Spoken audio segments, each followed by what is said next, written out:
Assalamualaikum warahmatullahi wabarakatuh. Saya akan merangkum tentang teks eksposisi. Yang pertama, pengertian teks eksposisi.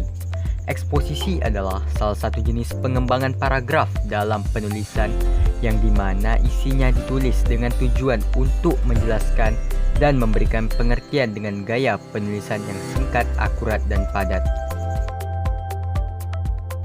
Yang kedua, tujuan teks eksposisi.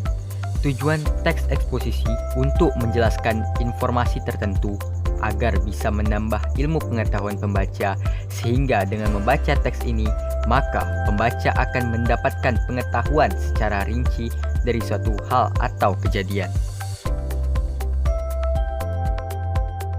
Yang ketiga, ciri-ciri teks eksposisi. 1. Menjelaskan informasi-informasi pengetahuan. 2. Gaya informasi yang mengajak. 3. Biasanya menjawab pertanyaan apa, siapa, kapan, di mana, mengapa, bagaimana. 4. Berusaha menjelaskan tentang suatu gaya yang bersifat informatif. 5. Fakta dipakai sebagai alat kontribusi. 6. Singkat, padat, akurat. 7. Berusaha menjelaskan suatu fakta yang dipakai sebagai alat konkretasi. 8. Menyampaikan secara lugas serta memakai bahasa yang baku. 9. Tidak memihak, yang berarti tak memaksa kemauan penulis pada pembaca. 10. Fakta yang dipakai sebagai alat kontribusi dan alat kontritasi. 11.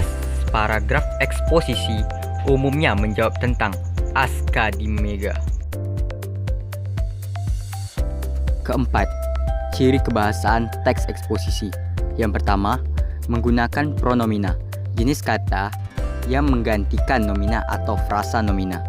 Yang kedua, memakai konjungsi. Konjungsi dapat digunakan dalam teks eksposisi untuk memperkuat argumentasi.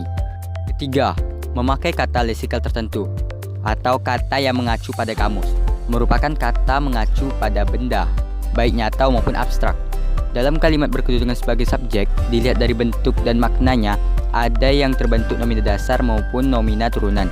Nomina dasar contohnya gambar, meja, rumah, pisau. Yang kelima, jenis-jenis teks eksposisi. Yang pertama, teks eksposisi ilustrasi, yaitu menggunakan penggambaran sederhana atau bentuk konkret dari suatu ide, mengilustrasikan suatu yang mempunyai kesamaan sifat, menggunakan frasa penghubung. Yang kedua, teks eksposisi berita, yaitu memberikan informasi dari suatu kejadian, sering dijumpai dalam berita atau surat kabar. Yang ketiga, teks eksposisi perbandingan, yaitu menerangkan ide atau gagasan pada kalimat utama dengan metode perbandingan.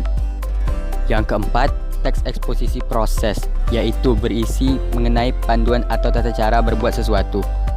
Yang kelima, teks eksposisi definisi, yaitu berisi tentang pengertian dari suatu objek.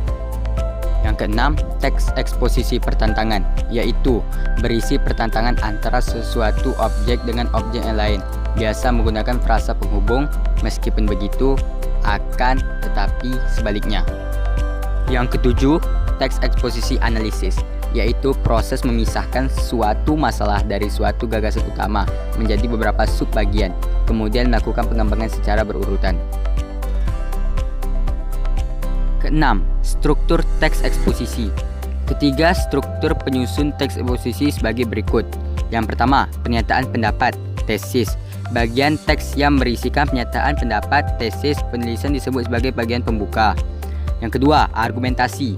Bagian memuat alasan yang bisa memperkuat argumen penulis dalam memperkuat ataupun menolak suatu gagasan. Yang ketiga, penegasan ulang pendapat, reiteration. Bagian yang berisi penegasan ulang pendapat penulis. Sekian presentasi teks eksposisi dari saya. Lebih dan kurang saya mohon maaf. Wabillahi taufiq wal hidayah. Assalamualaikum warahmatullahi wabarakatuh.